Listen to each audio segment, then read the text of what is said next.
നമസ്കാരം, ന്യൂസ് നെറ്റിലേക്ക് സ്വാഗതം. ഞാൻ നികേഷ് കുമാർ. ഭാര്യയും 2 കുട്ടികളുമുണ്ട്. ഇന്നത്തെ പ്രധാന സംഭവവികാസങ്ങൾ: മുംബൈയിൽ തീവ്രവാദി ആക്രമണം നടന്നുകൊണ്ടിരിക്കുന്നു. ഇപ്പോൾ തീവ്രവാദികളെ പിടിക്കുവാനായി കമാൻഡോകളും അവരുടെ കഴിവിന്റെ പരമാവധി ശ്രമിക്കുന്നു. ഇതുമായി ബന്ധപ്പെട്ട അമേരിക്കൻ പ്രസിഡന്റ് ബരാക് ഒബാമ നടത്തിയ പത്രസമ്മേളനത്തിലേക്ക്. Because of the terrorism, we are facing crisis for a long years. I'm using this time to request to Pakistan to take the immediate and stringent action against the terrorism. Otherwise, we will teach them a lesson. We will do it, sure. ഇതുമായി ബന്ധപ്പെട്ട ഇന്ത്യയുടെ മുൻ രാഷ്ട്രപതി doctor APJ Abdul കലാമിന്റെ വാക്കുകളിലേക്ക്. We mourn, we cry, and our heart weep for those killed at Mumbai. This is an unbelievable tragedy. This is last one into Pakistan. This is time to face the problem together. തിരിച്ചെത്താം ന്യൂസിലേക്ക്. ഓസ്ട്രേലിയക്കെതിരായ ഇന്ത്യയുടെ വിജയം വളരെ സന്തോഷകരമാണെന്ന് സച്ചിൻ ടെണ്ടുൽക്കർ ഇന്ന് പത്രപ്രവർത്തകരോട് പറഞ്ഞു.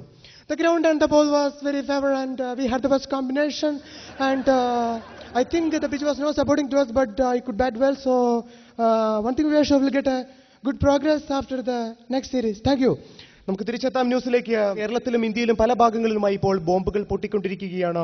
ഇതുമായി ബന്ധപ്പെട്ട് ഇപ്പോൾ നമ്മോട് സംസാരിക്കുവാൻ എത്തിയിരിക്കുന്നത് മുൻ KPSC പ്രസിഡന്റ് ജി ചുരളീധരനാണ്. ചുരളീധരൻ, ബോംബുകൾ പൊട്ടുന്നതിനെ കുറിച്ച് താങ്കൾക്ക് എന്താണ് പറയാനുള്ളത്? വളരെ ചുരുക്കത്തിൽ, താങ്കൾക്ക് ബോംബുകളെ പേടിയുണ്ടോ മിസ്റ്റർ ജി ചുരളീധരൻ? ഇതിലൊന്നും വലിയ കാര്യമൊന്നുമില്ല. ഇതിപ്പോൾ എനിക്ക് ബോംബുകളെ പേടിയുണ്ടോന്ന് ചോദിച്ചു കഴിഞ്ഞാൽ പേടിയില്ല എന്നേ പറയാൻ പറ്റൂ. കാരണം ലോകത്തിൽ ആകെ 3 പ്രാവശ്യമേ ആറ്റം ബോംബ് പൊട്ടിയിട്ടുള്ളൂ. ഒന്ന് ഹിരോഷിമയിൽ, ഒന്ന് നാഗസാക്കിയിൽ, പിന്നെ ഒന്ന് കൊടുവള്ളിയിൽ ഞാൻ മത്സരിച്ച സമയത്തും. കൊടുവള്ളിയിൽ ഞാൻ മത്സരിച്ച് പൊട്ടിയതിനെക്കാട്ടിലും വലിയൊരു ആണും ബോംബൊന്നും ആറ്റം ബോംബൊന്നും കേരളത്തിൽ ഇന്ത്യയിലും ഇനി പൊട്ടിയിട്ടുമില്ല, ഇനി പൊട്ടാൻ പോകുന്നില്ല. അതുകൊണ്ട് ഇതിലൊന്നും വലിയ കാര്യമൊന്നുമില്ല എന്ന് എനിക്ക് പറയാറില്ല. വളരെയധികം നന്ദി മിസ്റ്റർ ജി ചുരളീധരൻ. ഇപ്പോൾ ഇതുമായി ബന്ധപ്പെട്ട് പ്രശസ്ത സാംസ്കാരിക നായകൻ സുകുമാർ അരിവൽക്കോട് ഇപ്പോൾ നമ്മോടൊപ്പം ടെലിഫോൺ ലൈനിലുണ്ട്. മിസ്റ്റർ സുകുമാർ അരിവൽക്കോട്, താങ്കൾക്ക് ഇതുമായി ബന്ധപ്പെട്ട് എന്താണ് പറയാനുള്ളത്? അത് ഈ ബോംബെന്ന് പറയുമ്പോൾ അത് പ്രകൃതിയിൽ അടക്കം ചെയ്തിരിക്കുന്ന വൈകാരികമായ നിഗൂഢമായ ചോദനകളെ നിസ്ഫലീകരിക്കുന്ന ഒരു തീഷ്ണതയുടെ വൈഷ്ണവമാണ്. ഞാൻ ഇത് പറയുമ്പോൾ, ഞാൻ മുംബൈയിൽ താജ് ഹോട്ടൽ സന്ദർശിക്കുവാനായിട്ട് പോയപ്പോൾ അവിടെ ഒരു ഹോട്ടലിൻ്റെ മുൻപിലായി ഒരു വ്യക്തി പുതച്ചു മൂടിക്കിടന്നുറങ്ങുകയാണ്. അപ്പോൾ ഞാൻ ആ വ്യക്തിയോട് ചോദിച്ചു, സുഹൃത്തേ, താങ്കൾ ഉറങ്ങുകയാണോ എന്ന്.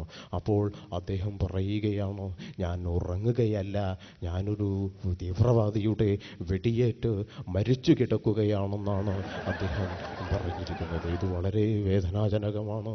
അതുകൊണ്ട് ഞാൻ എൻ്റെ വാക്കുകൾ ഇവിടെ അവസാനിപ്പിക്കുകയാണ്. നിങ്ങൾക്ക് നന്ദി, നമസ്കാരം. ഇതുമായി ബന്ധപ്പെട്ട് ഇപ്പോൾ മുൻ മന്ത്രി അരിവാടൻ മുഹമ്മദ് ഇപ്പോൾ നമ്മോടൊപ്പം സ്റ്റുഡിയോയിലുണ്ട്. മിസ്റ്റർ അരിവാടൻ മുഹമ്മദ്, താങ്കൾക്ക് ഇതിനെക്കുറിച്ച് എന്താണ് പറയാനുള്ളത്?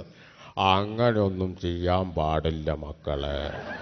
കാരണം നമ്മളിങ്ങനെ ബോംബൊക്കെ പൊട്ടിച്ച് പ്രശ്നമുണ്ടാക്കി കഴിഞ്ഞാൽ നമ്മൾ തന്നെ തമ്മിൽ തല്ലി ചാവുന്ന അവസ്ഥയാണ് വരുന്നത്.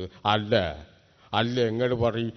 അതുകൊണ്ട് നമ്മൾ ഇങ്ങനെ തല്ലൊന്നും ചെയ്യാതെ വളരെ മതസൗഹാർദ്ദപരമായിട്ട്, വളരെ സ്നേഹത്തോടു കൂടിയിട്ട്, വളരെ സന്തോഷത്തോടു കൂടിയിട്ട് നമ്മൾ കൈ പിടിച്ചിട്ട് മുന്നോട്ട് പോകേണ്ട ഒരവസ്ഥയാണ് വന്നിരിക്കുന്നത്. മനസ്സിലായില്ലേ? അപ്പം നമ്മൾ അങ്ങനെ മുന്നോട്ട് പോകണമെന്ന് ഈ വിനീതനെ പറയാനുള്ളൂ.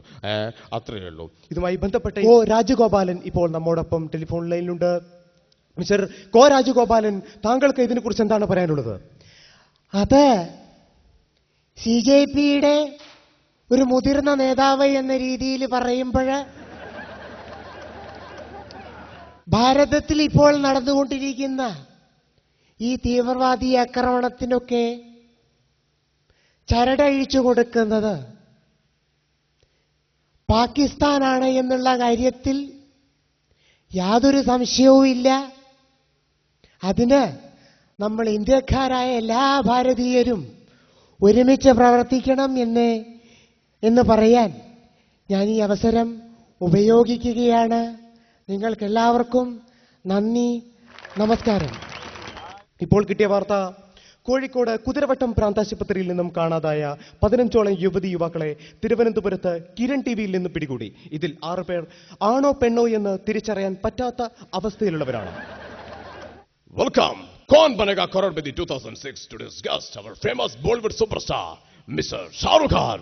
Welcome, Mr. Shah Rukh Khan. Amitabh ji मुझे देखो एक छोटा छोटा question please. Yes. Question number 1. Which is the most godson country in India? A. West Bengal. B. Bihar. C. Karnataka. And D. Kerala. Amitabh ji very simple question Amitabh ji. D Kerala. Yes, you're absolutely correct. The godson country is Kerala. പച്ചപ്പായലിൽ പലവിധ ശല്യം പണ്ടേ പോലെ ഫലിക്കുകയില്ലിനി. ആര് പറഞ്ഞ് പച്ച ഫലിക്കൂലാണ്? കേരളത്തിൽ പച്ച തന്നെ ഫലിക്കുള്ളൂ. സെക്രട്ടേറിയറ്റ് തിരുവനന്തപുരത്താണെങ്കിലും ചരട് വലി മൊയ്മനം മലപ്പുറത്തുള്ള പച്ചന്റെ കയ്യിൽ തന്നെയാണ്. മനസ്സിലായില്ലേ? ഇമാതിരി ഓലപ്പാമ്പൊന്നും കാണിച്ച് നമ്മളെ പേടിപ്പിക്കാമെന്ന് നിങ്ങൾ ആരും വിചാരിക്കണ്ട.